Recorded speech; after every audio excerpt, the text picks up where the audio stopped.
नमस्कार, हमारे खास कार्यक्रम में आपका बहुत बहुत स्वागत है। मैं हूं आपके साथ प्रियंका और आज हमारे कार्यक्रम हेल्थ कॉन्फ्रेंस में हम बात करेंगे कोरोना महामारी से कैसे हम निपट सकते हैं, कैसे हम अपना बचाव कर सकते हैं और आपको सुरक्षित रहने के लिए किस तरह से एक्सपर्ट से सलाह लेकर हम आपकी मदद कर सकते हैं। आज इसी पर होगी बातचीत।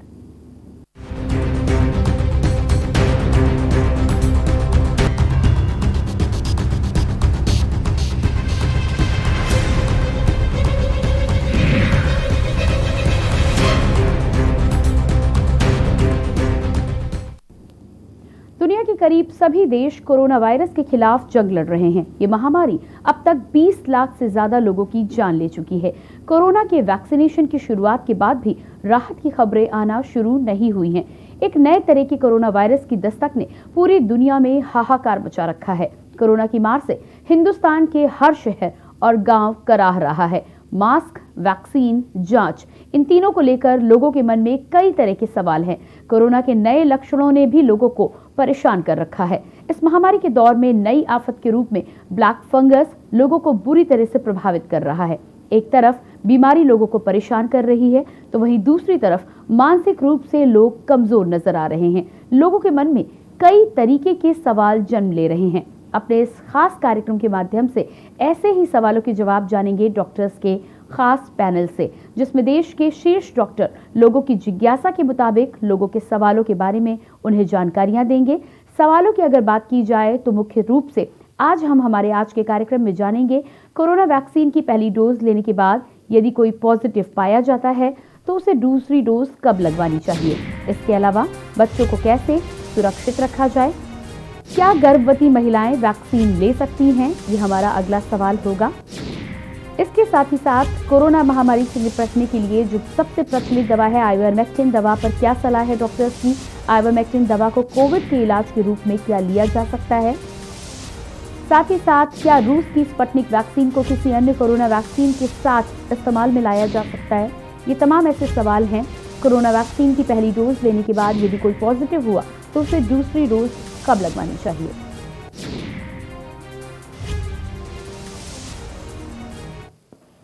और लगातार आज हम हमारे हेल्थ कॉन्फ्रेंस में चर्चा करने वाले हैं। तमाम सवालों के बारे में मैंने आपको जानकारी दी है। यदि आपके भी कुछ सवाल हैं, आपके घर में कोई पीड़ित है, पेशेंट है, या आप खुद अपने बचाव के लिए कोई जानकारी चाहते हैं तो आप हमें कॉल कर सकते हैं। कॉल करने के लिए नंबर्स लगातार आप अपनी टीवी स्क्रीन पर देख सकते हैं। हमारे डॉक्टर्स के पैनल हमारे साथ जुड़ चुके हैं, उनसे बातचीत करेंगे। सबसे पहले प्रोफेसर डॉक्टर राजीव सूद जी का मैं स्वागत करना चाहूँगी, जो कि डीन है post graduate institute of medical education and research Ram Manohar Lohia hospital के, और साथ ही आप doctor BC Roy national awardee भी हैं। चिकित्सा के क्षेत्र में बहुत ही महत्वपूर्ण योगदान आपका रहा है। सर, आपका बहुत बहुत स्वागत करना चाहूँगी कार्यक्रम में।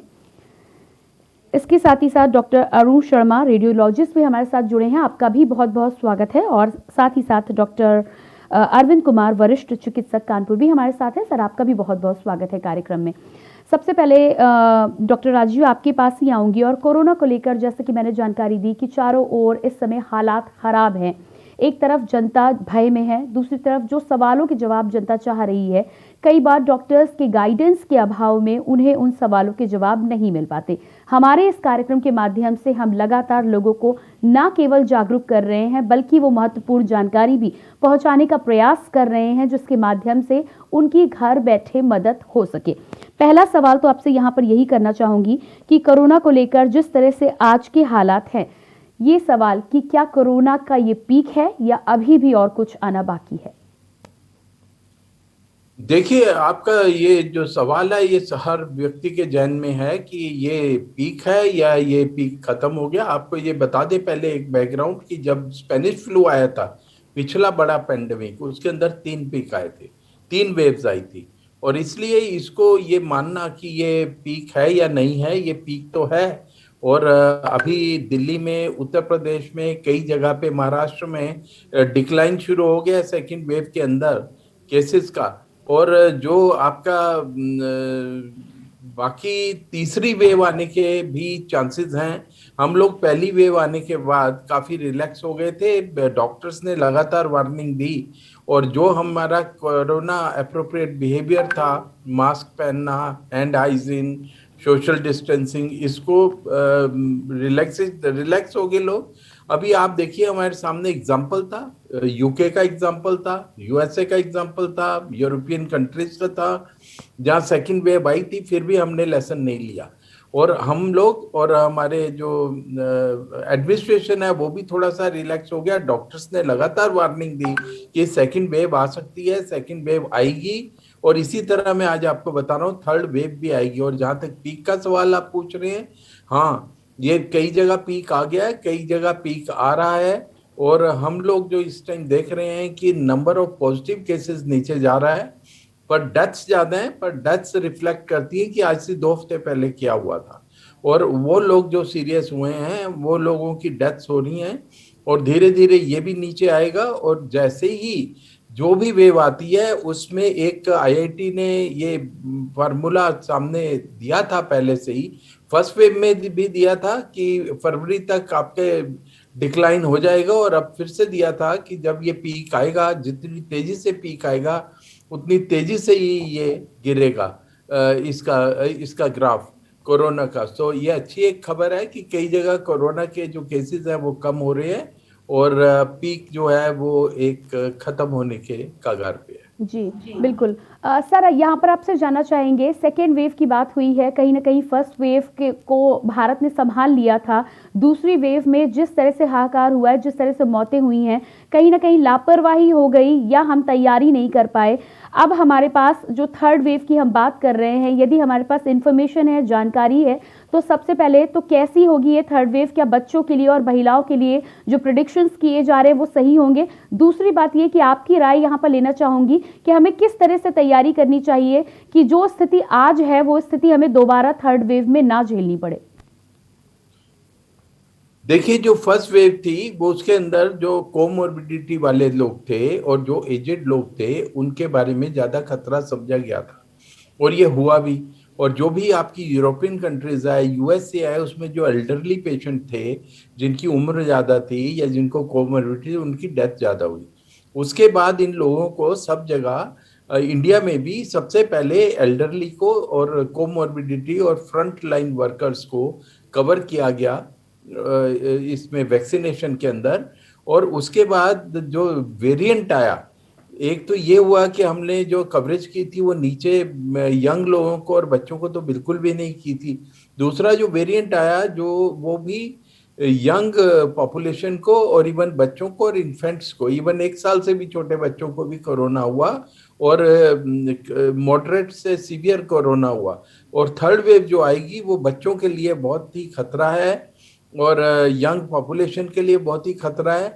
इसलिए अगर हम अभी संभल गए, हम अपनी हर्ड इम्यूनिटी की तरफ जाएं, जैसे यूएसए में हुआ, उन्होंने एक सिंबॉलिक मास्क उतार के दिखाया कि अगर आपने वैक्सीनेशन लगा लिया है, आप उसी एटमॉस्फेयर में हैं, आपके आसपास सब वैक्सीनेटेड लोग हैं, आप अपना मास्क उतार सकते हैं। ये एक सिंबॉलिक है।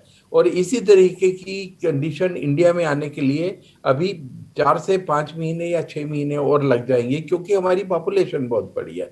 और इस तरह की हमको सिचुएशन में पहुंचना है जहां 70% से ज्यादा लोग जो है या तो वैक्सीनेटेड हो या उनमें इम्यूनिटी आ चुकी हो, एंटीबॉडी पैदा हो चुके हो, और तब हम जाकर ये मान पाएंगे कि हमारा पेंडेमिक जो है वो खत्म हो गया।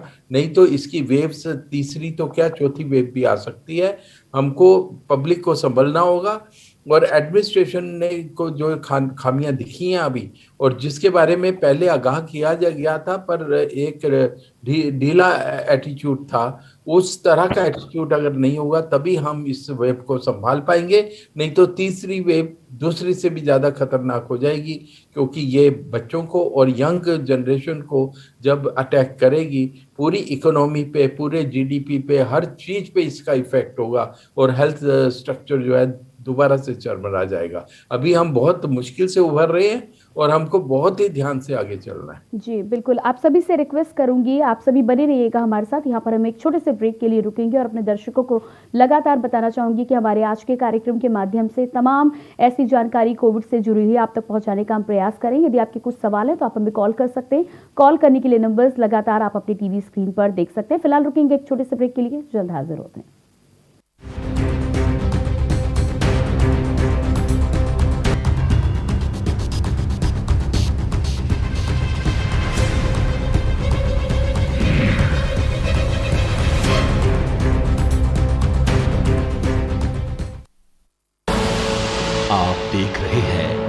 के न्यूज, खबरों का सारथी।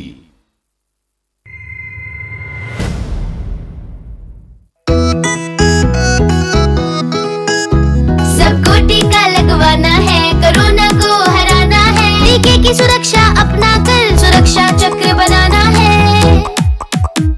18 साल की उम्र हो, युवा हो या बुजुर्ग हो, एक पल भी सोचे बिना ये मौका नहीं गवाना है। सबको टीका लगवाना है, कोरोना को हराना है।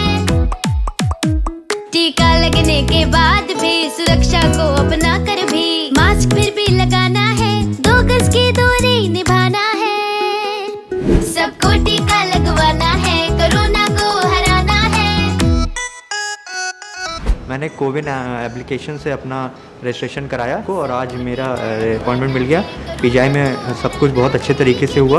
प्रोसेस बहुत ही स्मूथ और बहुत ही लाइट तरीके से कंडक्ट किया गया। 18+ के लिए ये जो इनिशिएटिव लिया गया है बहुत अच्छा है। अभी मुझे वैक्सीन लग गई है और बिल्कुल कोई प्रॉब्लम नहीं हुई मुझे। मैं इसके लिए हमारी उत्तर प्रदेश गवर्नमेंट का बहुत बहुत शुक्रिया करती हूँ। चलो टीका लगवाएं, कोरोना को हराएं। निःशुल्क टीकाकरण अभियान में 18 वर्ष से अधिक उम्र वालों के लिए टीका लगवाकर सुरक्षा कवच बनाएं। comin.gov.in पर रजिस्ट्रेशन करवाएं। सूचना एवं जनसंपर्क विभाग उत्तर प्रदेश द्वारा जनहित में जारी।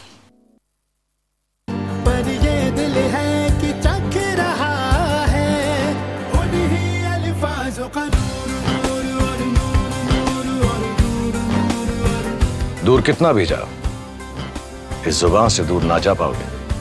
विमल, बोलो जुबान Kesari. Online admissions in CMS for 2021-22 are open at school's website www.cmseducation.org. खुदी को आजमाया है तो ये अंदाज आया है। खुदी को आजमाया है तो ये अंदाज आया है।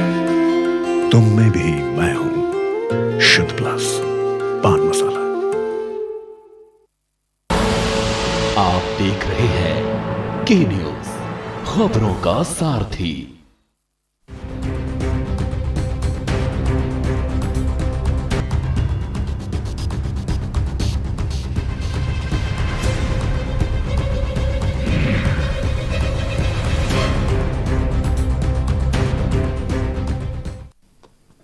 ब्रेक के बाद एक बार फिर आप सभी दर्शकों का बहुत बहुत स्वागत है हमारे खास कार्यक्रम हेल्थ कॉन्फ्रेंस में। हमारे इस कार्यक्रम के माध्यम से कोरोना महामारी से जुड़े तमाम सवालों के जवाब हम आप तक पहुंचा रहे हैं। इसके अलावा यदि आपकी भी कोई भ्रांति है, कुछ आप जानना चाहते हैं, तो उसके लिए आप हमें कॉल कर सकते हैं। कॉल करने के लिए नंबर्स लगातार आप अपने टीवी स्क्रीन पर देख सकते हैं। मेरे साथ डॉक्टर्स का पैनल जुड़े हुए हैं।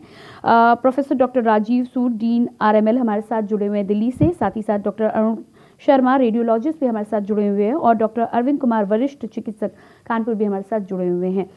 इसी बीच में हमारे साथ कॉलर भी जुड़े हैं पंजाब से, गुरदीप जी।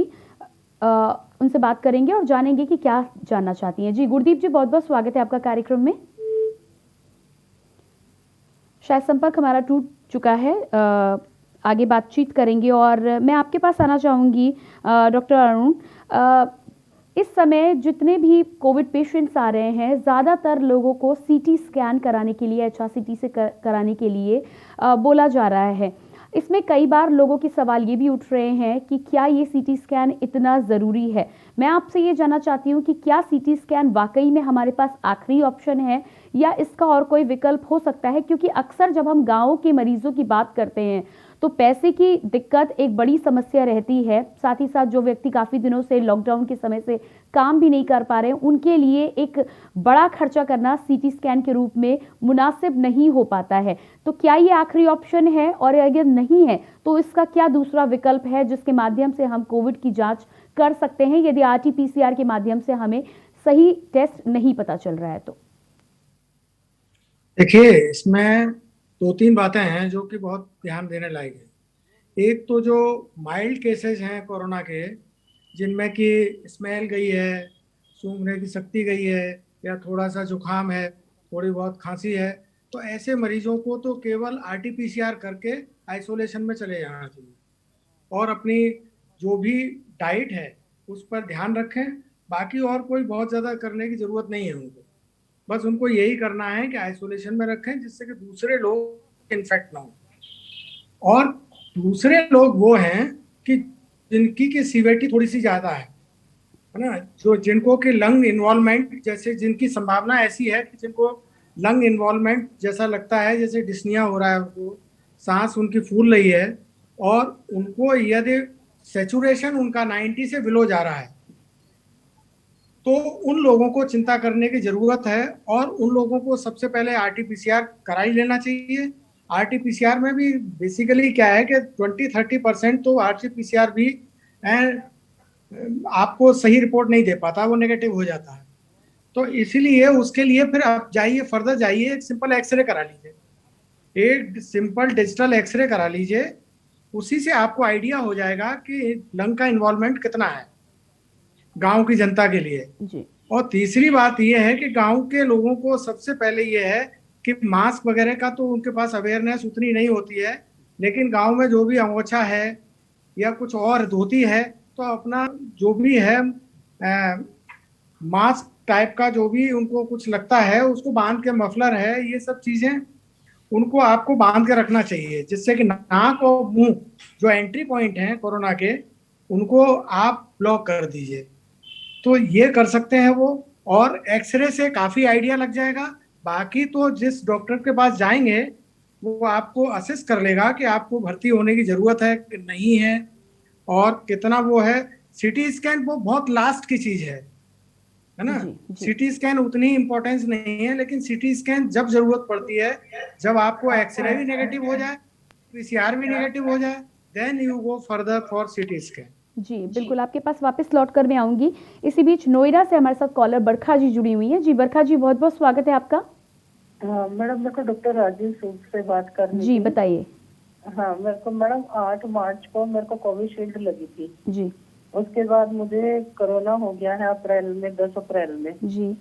और अब मैं कोरोना फ्री तो हो गई, नेगेटिव आ गई रिपोर्ट, लेकिन मेरे को पूछना है कि कोविशील्ड की दूसरी डोज मुझे कब लगवानी चाहिए? जी 8 मार्च को आपने अपनी पहली डोज लगवाई थी? हाँ जी। उसके बाद 10 अप्रैल को मुझे कोरोना हो गया था। ठीक है जी, आप लाइन पे बने रहिएगा, मैं आपका सवाल डॉक्टर राजीव के सामने रख देती हूँ। डॉक्टर राजीव, हमारी एक दर्शक हैं बरखा जी नोएडा से, ये आपसे जानना चाह रही हैं कि 8 मार्च को कोविशील्ड की पहली वैक्सीन लगवाई थी, 10 अप्रैल को कोरोना पॉजिटिव हो चुकी थी, अब ये अपनी दूसरी डोज यदि लगवाना चाहें तो कब इन्हें जाना चाहिए? देखिए, ये पहले भी कहा गया था कि अगर आपको कोरोना हो जाता है पहली डोज के बाद, तो अगर जल्दी हो जाता है, जैसे इनके केस में थोड़ा जल्दी हुआ है और उसमें एंटीबॉडीज क्योंकि इनकी पूरी बनी नहीं होंगी जब तक, और दूसरी डोज लगने से पहले हो गया, अब शेड्यूल कोविशील्ड का चेंज हो चुका है। और हमको जो यूके या इंग्लैंड का जो हमारे को एक्सपीरियंस है, उधर जो स्टडी हुई उसके बेसिस पे ये पता चला है कि अगर हम नॉर्मल कोर्स में भी अगर कोरोना ना भी हो तो भी हमको पहली डोज और दूसरी डोज के बीच में हम 3 से 4 महीने का अंतराल रख सकते हैं। और क्योंकि इनका अप्रैल में हुआ है तो इनको अब आप फर्दर आप 3 महीने का अंतराल रख सकते हैं, इससे ज़्यादा भी रख सकते हैं, क्योंकि कोरोना की पहली डोज के बाद जब 1 महीने के बाद इनको दूसरी जब इनको कोरोना हो गया है, वो एक तरह से दूसरी डोज के बराबर है, और जो अब लगेगी इनको डोज वो एक बूस्टर का काम करेगी। तो ये सेफली 3 महीने या उससे थोड़ा ज़्यादा के बाद अब नेक्स्ट डोज लगा सकते हैं, और उसमें कोई चिंता की बात नहीं है। और उसमें इनकी एंटीबॉडीज ऑलरेडी काफ़ी बन गई हैं, क्योंकि एक डोज में एंटीबॉडी बनी, कोरोना हो गया उससे और ज़्यादा एंटीबॉडी बनी, और जब ये बूस्टर लगेगा इनकी एंटीबॉडीज और ज़्यादा हो जाएंगी और काफ़ी प्रोटेक्टिव हो जाएंगी। जी बिल्कुल। डॉक्टर अरविंद, मैं आपके पास यहाँ पर आना चाहूँगी, और कई बार हम दवाओं की बात कर रहे हैं, साथ ही साथ इस समय कोविड पेशेंट जो रिकवर हो रहे हैं, कुछ केसेस में ब्लैक फंगस भी देखने को मिला है। ब्लैक फंगस के बारे में सबसे पहले तो मैं आपसे जानकारी चाहूँगी कि क्या है ब्लैक फंगस, ताकि हमारे दर्शक ये समझ सकें कि इससे कैसे बचाव करना है, क्या है। दूसरी बात ये है कि क्या स्टेरॉइड की वजह से ब्लैक फंगस का खतरा ज़्यादा बढ़ जाता है? आम जनता को कोई इससे पैनिक होने की जरूरत बिल्कुल नहीं है। ये बहुत ही कम पेशेंट्स में हो रहा है, रेयर पेशेंट्स में हो रहा है। और एक ये फंगल इन्फेक्शन है जिसको म्यूकरमाइकोसिस कहते हैं। तो ये जो कोविड पेशेंट्स में जिसमें लॉन्ग ड्यूरेशन स्टेरॉइड चल रहा है या जिनमें कोमॉर्बिडिटीज हैं, लाइक जैसे कि डायबिटीज है और किडनी डिजीज है, जो इम्यूनो कम्प्रोमाइज्ड कंडीशंस जो भी एसोसिएटेड है, जिसमें कि प्रतिरोधक क्षमता मरीजों की कम है ऑलरेडी और उनमें भी स्टेरॉइड लंबे समय तक चल रहा है, ऐसे मरीजों में ये कुछ रेयर जो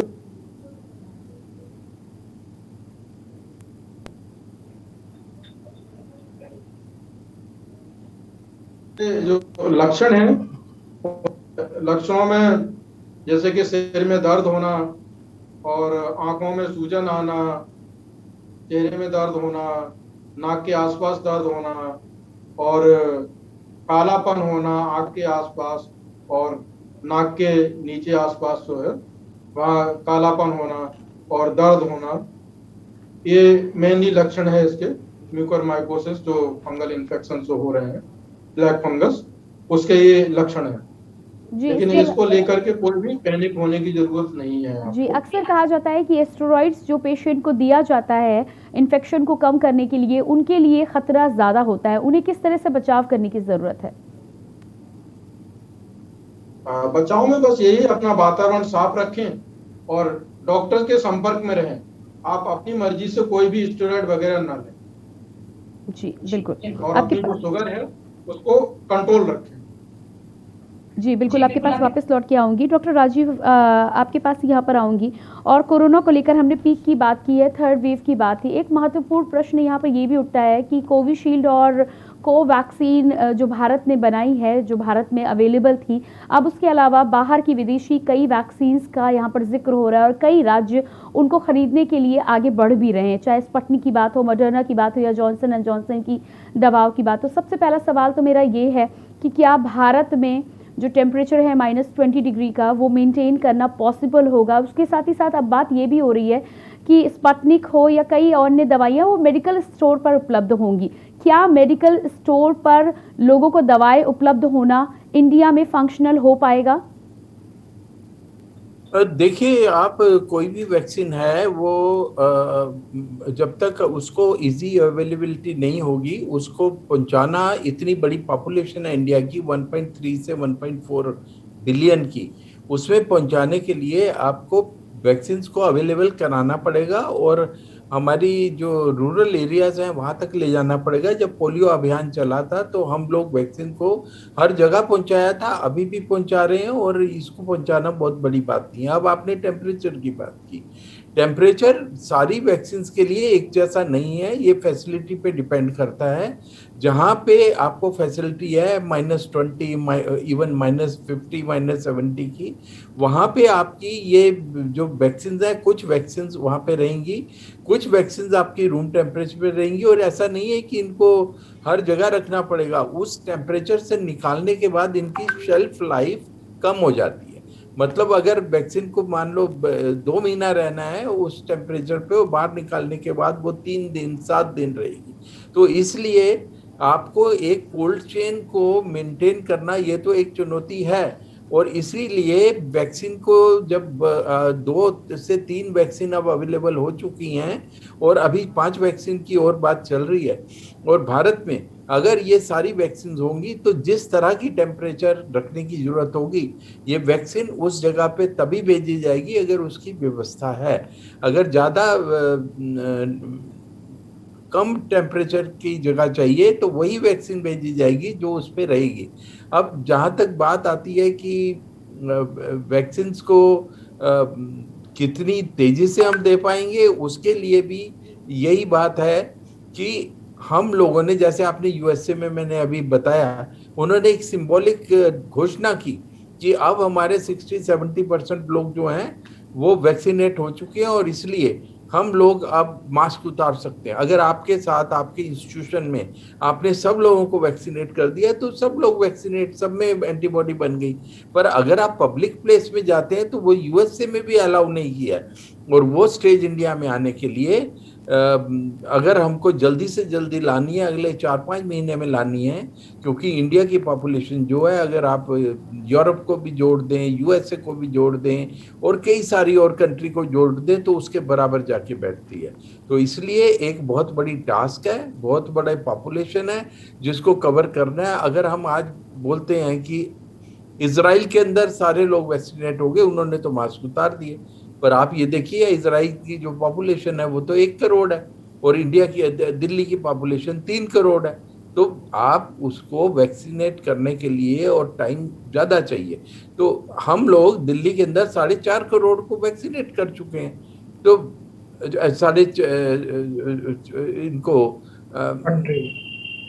तो इस तरीके से आप ये देखिए कि जब आपको एक बड़ी पॉपुलेशन टारगेट मिलता है तो नेचुरली आपको 1 या 2 वैक्सीन से आपका काम नहीं चलेगा, आपको डेली प्रोडक्शन बढ़ानी पड़ेगी।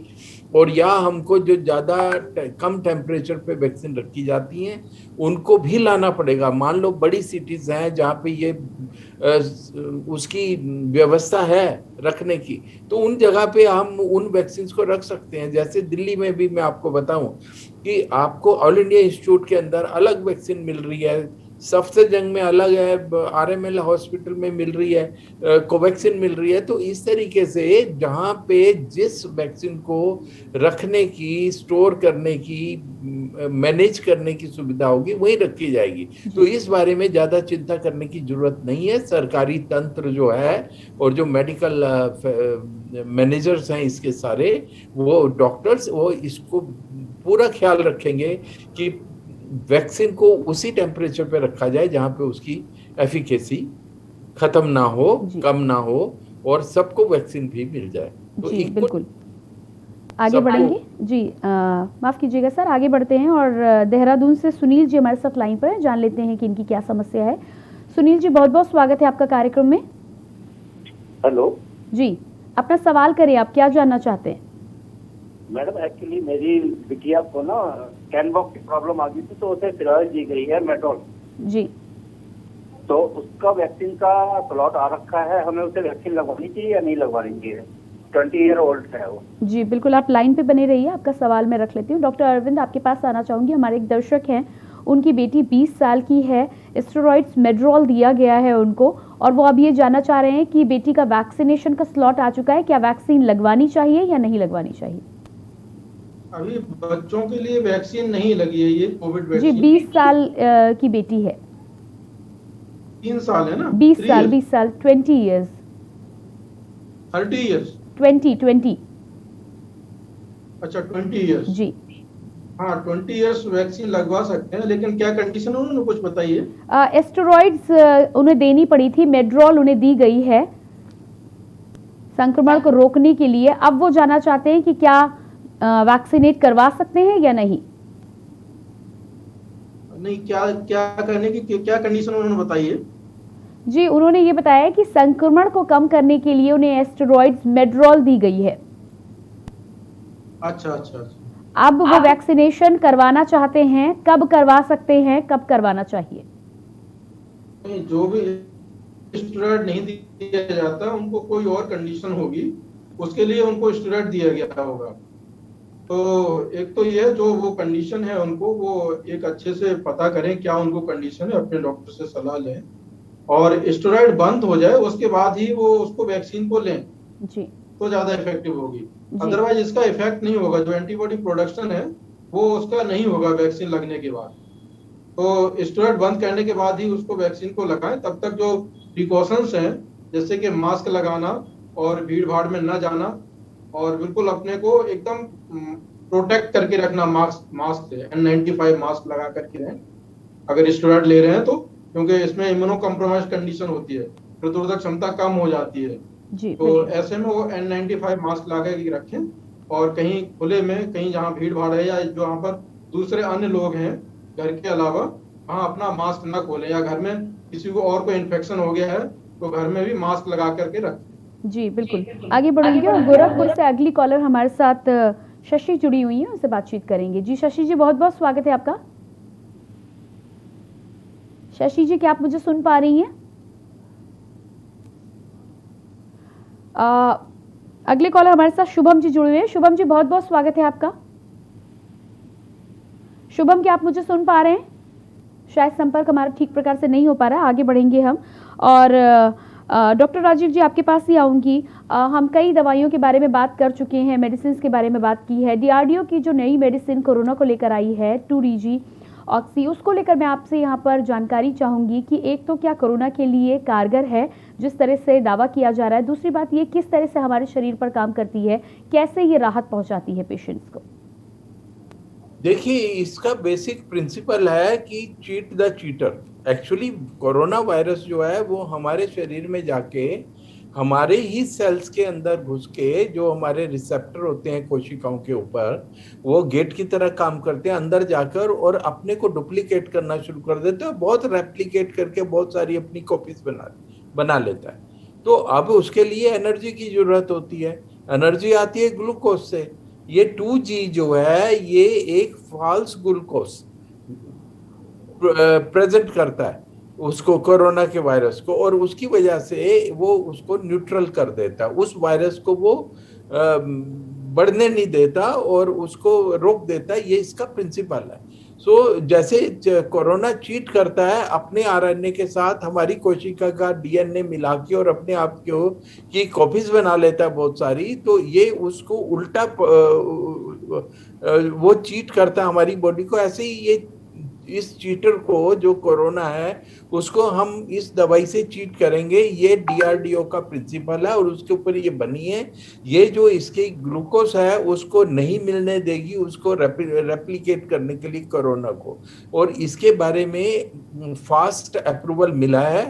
और इसमें जो ऑक्सीजन की कमी है ये सारी इसमें कम हो जाएगा और हम लोगों को बहुत उम्मीद है इससे। DRDO ने बहुत बड़ा काम किया है ये इस दवाई को प्रोड्यूस करके, और जब ये आएगी और उसका पोस्ट मार्केटिंग उसका ट्रायल होता है जिसको हम देखेंगे, और जो इसकी थियरी है, जो इनिशियल रिजल्ट मिले हैं, अगर वो रेप्लिकेट हो गए तो ये रामबाण की तरह आएगी दवाई और हमारे आर्मामेंटोरियम में एक बहुत बड़ा टूल ये प्रूव होगी और हम लोग कोरोना पे विजय पाने के बहुत करीब पहुंच जाएंगे इस दवाई के साथ जी, और लोगों को साइड इफेक्ट और हार्मफुल इफेक्ट्स भी कम होंगे, डेथ्स भी कम होंगी।